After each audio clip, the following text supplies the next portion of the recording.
Bonjour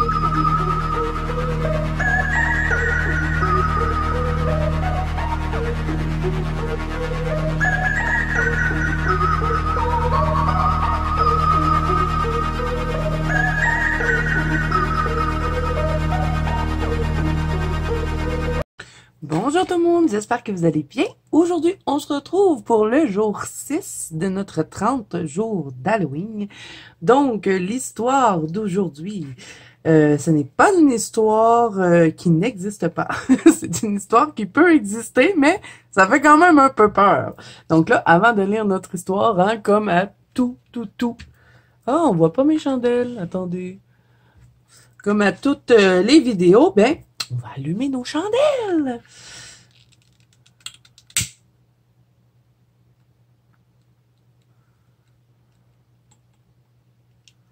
Donc, je vous lis l'histoire et on commence le colo après.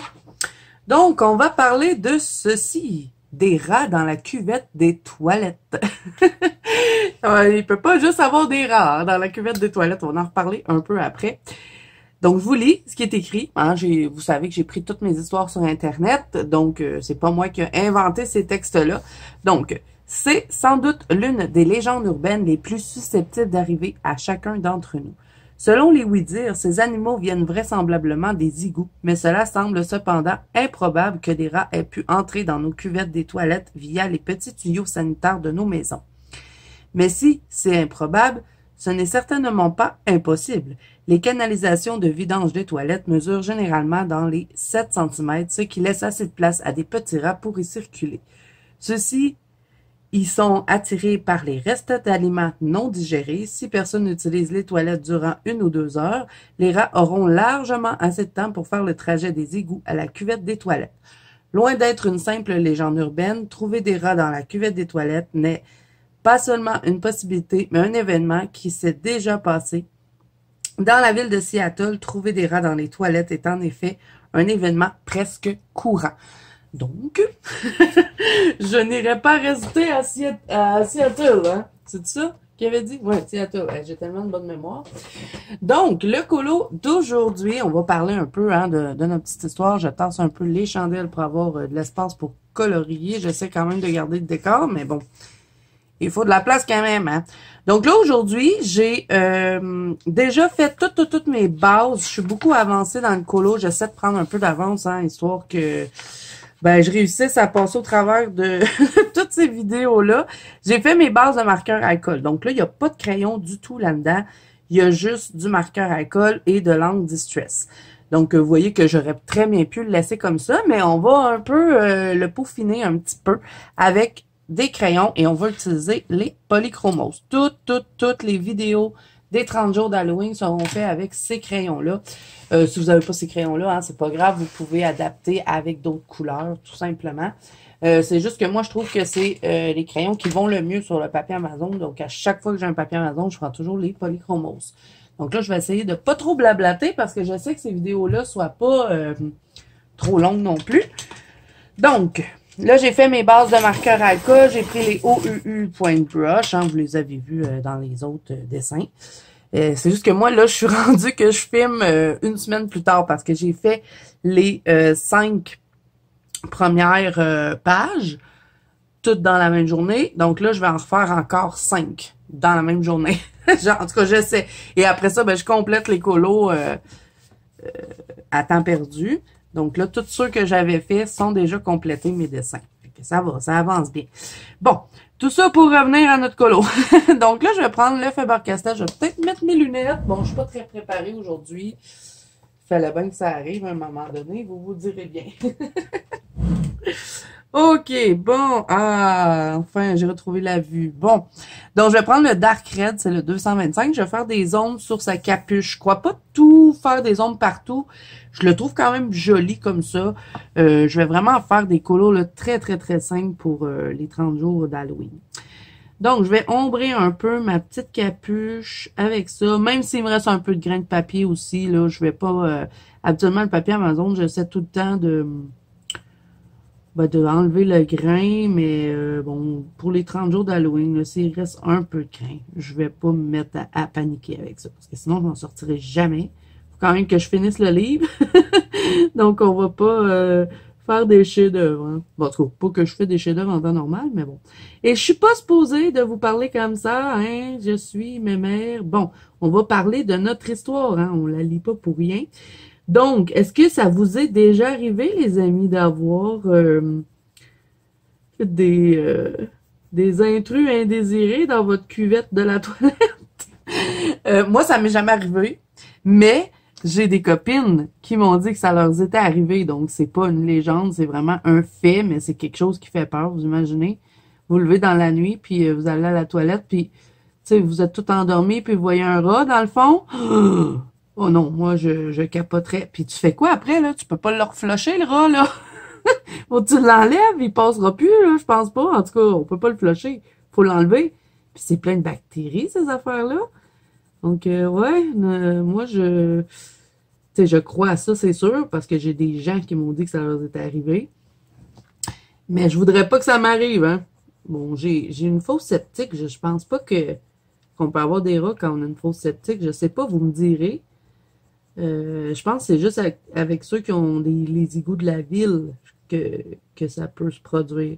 Mais j'ai même déjà vu aussi des gens qui avaient des serpents dans leurs toilettes. Vous imaginez? Oh, moi, là, ça serait ma hantise, hein? Je me lève la nuit pour aller aux toilettes. Il y a un serpent dans ma bolle de toilette. Il y a un dégât qui arrive, là. Et le dégât, il est dans mon pyjama, là. Oh non, il faudrait pas que ça m'arrive, hein. Tu sais, même que un rat, c'est cute, tu sais. Si on peut en adopter des rats, là. Il y en a dans les animaleries, mais tu sais, pas que j'ai peur des rats, mais tu sais, ceux qui sont dans la nature, bien souvent, ils sont porteurs de maladies ou plein de choses comme ça. Fait que, oh non, je voudrais pas que ça m'arrive. Mais je suis sûre, en tout cas, je suis sûre. Je suis presque sûre que quand on a une fosse septique, ça peut pas nous arriver. En tout cas, je pense. Vous me direz si vous avez déjà eu une expérience comme ça, ou vous avez des gens qui, dans votre entourage, vous ont déjà raconté une histoire comme ça aussi. Ça peut être intéressant. Mais ça fait quand même peur, hein? C'est une réalité, hein, ça fait peur. Et je pense que ça doit être pire aussi si, mettons, on jette... tu sais, comme moi, mes enfants, des fois, quand il y a des restes de céréales ou des restes de soupe, ben je veux pas qu'ils jettent ça dans la poubelle. Donc, je leur dis tout le temps, ben jette-les dans le bol de toilette, tu sais. Dans la cuvette, plutôt. Hein. Au Québec, on dit la bolle de toilette, là. Ici, d'après ce que j'ai lu dans l'histoire, c'est cuvette de toilette qu'il faut dire. Mais bon, c'est pas important, vous avez compris. Fait que, tu sais, souvent, je vais leur dire de jeter ça dans la bolle. Puis je pense que c'est pire. T'as plus de chances, peut-être, d'avoir des amis indésirables si tu jettes du manger, peut-être. Je sais pas. Je suppose, hein. En tout cas, ça fait peur. J'aimerais pas que ça m'arrive. En tout cas, ceux qui ont eu cette expérience-là, vous faites quoi après? Faut l'enlever, le rat. On peut pas le reflusher, là. J'imagine pas qu'il repasse dans le trou, là. Qu'est-ce qu'on fait avec? On ferme le couvercle et on espère qu'il va s'en aller.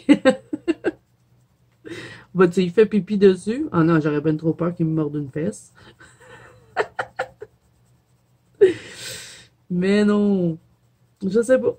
En tout cas, ça m'est jamais arrivé, puis j'espère que je vivrai jamais ça dans ma vie. Ça doit être un traumatisme. Après ça, à chaque fois que tu vas aux toilettes, t'as tout le temps peur qu'il y ait quelque chose, je sais pas. Mais j'avais vu ça, il y avait des gens qui avaient des serpents dans leur cuvette de toilette. J'étais là. Parce que d'après ce que ça disait, c'est que il y a des gens, mettons, OK, ils ont des serpents, tu sais, il y en a qui ont ça comme animal de compagnie. Puis quand ils en veulent plus, ben, ils les jettent dans le bol de toilette. Fait que là, ça se ramassait dans le fond chez le voisin ou des places comme ça. Et des fois, c'était des gros serpents, là, quand même, là, des boas, des affaires de même. Bon, c'est sûrement pas des serpents venimeux, mais vous imaginez, vous trouvez une grosse tarentule dans le fond de votre cuvette de toilette? Ça aussi, ça doit faire peur. Mais ça, je pense pas que ça se peut. Parce que, bon, je pense pas que les araignées ils aiment bien l'eau. Je sais pas, hein, je dis ça comme ça. Moi, j'ai jamais eu d'araignée en animal de compagnie. Mais il me semble pas que... Puis ils vont souvent dans l'eau, les araignées. Je sais pas. Ça serait quoi votre pire hantise? Vous préfériez, on préfère pas avoir ça, mais mettons, qu'est-ce qui vous ferait plus peur? Est-ce que ce serait un rat dans la cuvette ou mettons un serpent? Parce que bon, d'après ce que j'ai entendu, c'est pas mal ces deux-là qui peuvent se retrouver dans les cuvettes. Donc vous me direz. Moi, en tout cas, c'est sûr, c'est le serpent, là. Si je serais obligée, là, mettons, de vivre l'expérience, puis je pourrais choisir, ça serait un rat. Je préférerais avoir un rat qu'un serpent, hein, parce que, moi, vous savez, les serpents, c'est ma phobie. D'ailleurs, on va en parler de serpents à un moment donné dans nos numéros. Là, j'ai une histoire avec des serpents, mais c'est pas vraiment une histoire, c'est plus un lieu. Mais moi, je trouvais ça terrifiant, là. Ouh, c'est dégueu. Bon, fait que là, un coup que j'ai fait ça, je vais prendre une autre petite couleur. Je vais y aller avec le 121.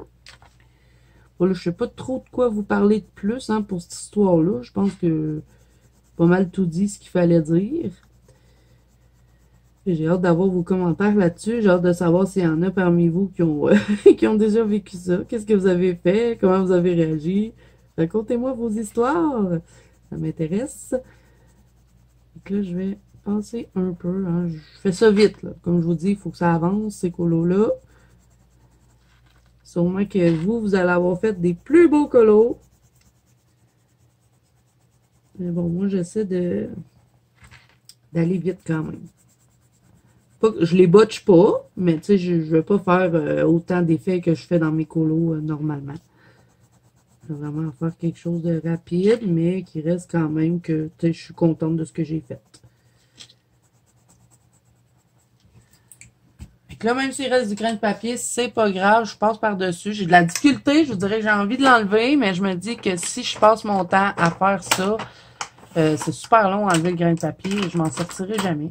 Donc là, ce que j'aime bien faire pour aller plus vite, je vous montre un peu comment j'ai fini toutes les autres pages là, pour que ça soit rapide à être terminé. Voyons, j'ai pas de rouge dans ces crayons-là, ça se peut pas. Avec la panoplie de marqueurs de peinture que j'ai, ça se peut pas que j'aie pas un rouge quelque part. Ah, c'est rouge, ça? Ouais, c'est un beau rouge. On va prendre lui. Je vais aller avec un Tooly Art. C'est dans quelle gamme, ça? Ah, c'est les néons.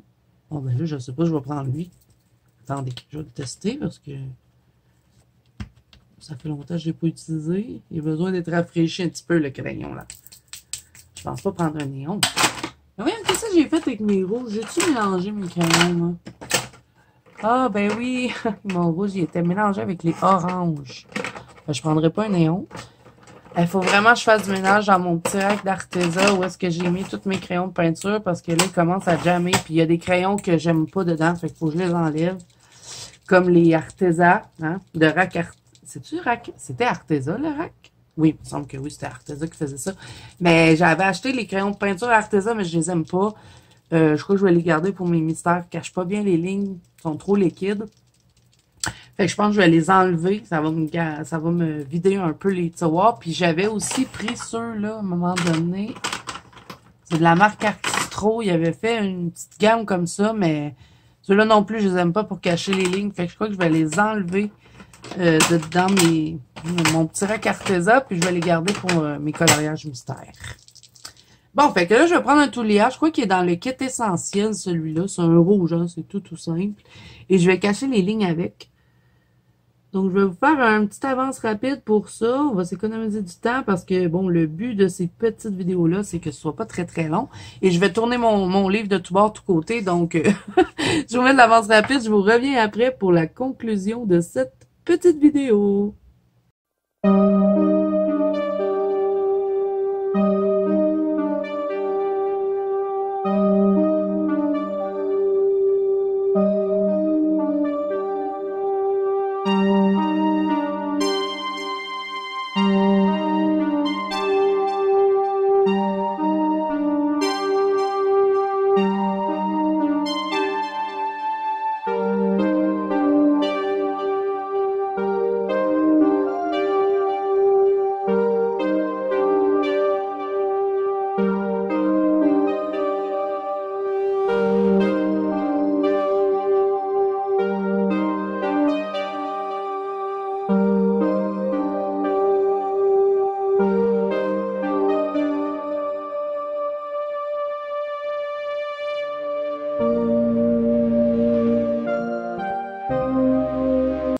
Bon, donc là, les amis, hein, je mets un marqueur de peinture un peu partout. Je trouve que ça fait une belle finition. Ça a vraiment été rapide, hein. J'ai fait du marqueur alcool. Je l'ai mélangé un peu aussi.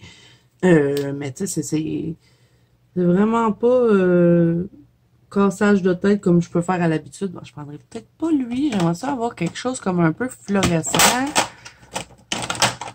Ah, j'en ai un ici, un néon. Tiens, on va faire ça. Ça va peut-être faire un petit effet supplémentaire. J'ai failli me brûler sur ma chandelle. Bon, j'ai la bille qui est prise. OK, on y va. On va la voir. J'ai pris le néon, là, celui-là, c'est comme un verre. Ben, c'est vert néon, hein. C'est pas comme, c'est un vert néon. OK, et je vais mettre ben, quelques petits... Bon, il y a besoin d'un petit peu d'aide, lui, là. Je sais pas, les néons, j'ai pas les couleurs que j'utilise le plus souvent. Donc, je vais vous renvoyer la musique pour que vous voyez un peu ce que je fais, mais je vais pas tout contourner. Je vais juste faire certains petits morceaux de verre, histoire de rajouter quelque chose. Et après, avant de se quitter, on va utiliser pastel à l'huile, sonnelier blanc. On va faire une brume ensemble dedans. Et ben, ça va être pas mal ça, hein, pour aujourd'hui.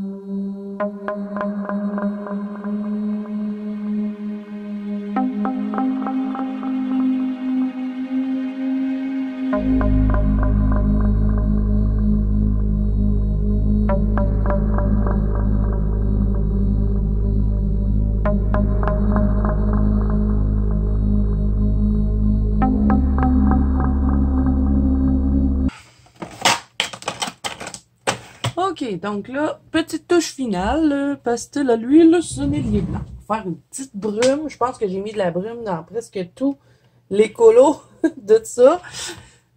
Fait que, on va faire attention quand même où est-ce qu'on veut le mettre. Je veux pas trop cacher. Je l'aimais bien, ce colo-là. Je vous dirais pas que j'aime tous les colos du livre, mais lui, c'était un que j'aimais bien. Que je mets un peu de pastel à l'huile et je l'étends comme ça.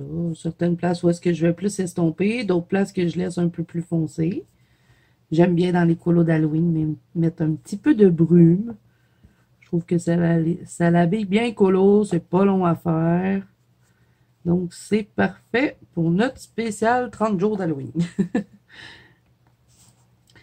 J'aime bien le fixer aussi, hein. Quand je termine les colos, je le fixe parce qu'il a tendance à rester gras. Il sèche pas vraiment ce petit pastel à l'huile-là. Vous voyez, hein, c'est pas très compliqué. Je vais juste frotter, je place un peu comme je veux. Et voilà, ça nous fait l'effet un peu creepy de l'Halloween. Peut-être un peu là. Même si je dépasse sur le cadre non plus, ça me dérange pas. Je trouve que ça fait joli. Puis un peu là. Et je pense que là, on a terminé. Non, attendez, il en manque un là, pour équilibrer, on va dire. Des fois, je sais pas m'arrêter, hein. Quand je place la brume, j'aime bien faire ça, fait que des fois, j'ai de la difficulté à m'arrêter. Mais bon, comme ça, je trouve ça joli. Je sais pas ce que vous en pensez. Vous me direz ça en commentaire. Donc, on va se retrouver demain, hein, pour le numéro 7. Bon, là, quand je vais avoir fini mes 5 jours, parce que comme je vous dis, je filme tout dans une journée. Je fais toujours des blocs, on va dire, de 5 jours. Je vais mettre du sticker sur mon 6. Parce que, tu sais, je veux pas que ça m'empêche de tourner ma page. Donc, j'attends d'avoir filmé mes 5 vidéos. Donc voilà, j'espère que l'histoire d'aujourd'hui vous aura plu. C'était pas une grosse histoire, c'était plus un fait vécu qui est un peu épeurant. Donc n'hésitez pas à me dire ce que vous en avez pensé. D'ici là, moi je vous dis, gardez votre cuvette de toilette fermée. On ne sait jamais quel ami on peut trouver. Donc je vous dis à demain. Je vous fais plein de bisous. Bon colo à tous. On se revoit demain. Bye bye.